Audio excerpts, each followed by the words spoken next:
والمقيمين الصلاة والمؤتون الزكاة والمؤمنون بالله واليوم الآخر যারা নামাজ কায়েম করবে والمؤتون الزكاة এবং যাকাত দিবে এবং পরপারকে যারা বিশ্বাস করবে, নামাজ পড়বে, যাকাত দিবে, পরপারকে বিশ্বাস করবে, আল্লাহ তাআলা বলেন উলাইকা সানুতিহিম আজরান আযীমা, আমি এই তিন শ্রেণীর ব্যক্তিদেরকে মহা প্রতিদান দেব।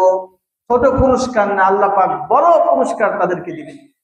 সূরা আলে ইমরান আয়াত 180 আল্লাহ তাআলা বলেন ওয়ালা ইয়াহসাবান্নাল্লাযীনা বাখালুনা বিমা আতাহুমুল্লাহু মিন ফাদলি, ওই সমস্ত ব্যক্তি যারা আমি আল্লাহ পাক যাদেরকে সম্পত্তি দিয়েছি এই সম্পত্তির ভিতরে যারা কৃপণতা করে, যারা বখিলতা করে, আমি তাদেরকে সম্পত্তি দিয়েছি কিন্তু এই সম্পত্তি থেকে তারা খরচ করে না, বরং এটাকে তারা নিজেদের জন্য ভালো মনে করে, অথচ এটা তাদের জন্য ভালো নয়।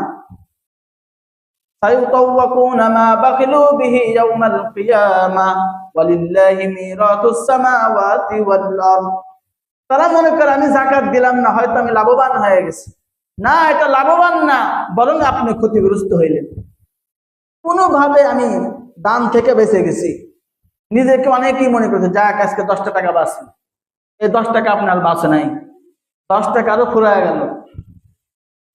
আল্লাহ পাক রব্বুল আলামিন বলেন আমি যাদের উপর সম্পদ দিয়েছি, যাদের উপর যাকাত খরচ, কিন্তু যাকাত দেয় না, বরং মনে করে যাকাত দিলে আমার সম্পত্তি শেষ হয়ে গেল, বরং এই ব্যক্তি হলো বোকা। এটা তার জন্য আরো খারাপ হইল, কারণ যাকাত দেওয়ার মাধ্যমে সম্পত্তি কমে না, বরং সম্পত্তি বাড়ে। এই সুদ ভিত্তিক যেমন আমাদের বাংলাদেশের অর্থনীতি ব্যবস্থা, এর মাধ্যমে দেখবেন একটা সময় এই দেশের মানুষের ভিক্ষা করে খাইতে হবে। যারা এনজিও ভাবে ব্যাংক থেকে লোন নেয়, পরিস্থিতি কি হয়, পরিশোধ করতে না পারে, জমি জমা সব কিছু বিক্রি করে গার্মেন্টসে চাকরি করতে পারে নাই, এরকম।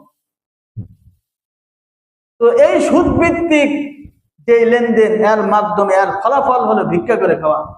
আর যাকাতের ফলাফল হলো আমার পাশের অসহায় মুসলমান, অসহায় দরিদ্র ব্যক্তি আস্তে আস্তে স্বাবলম্বী হয়ে উঠবে।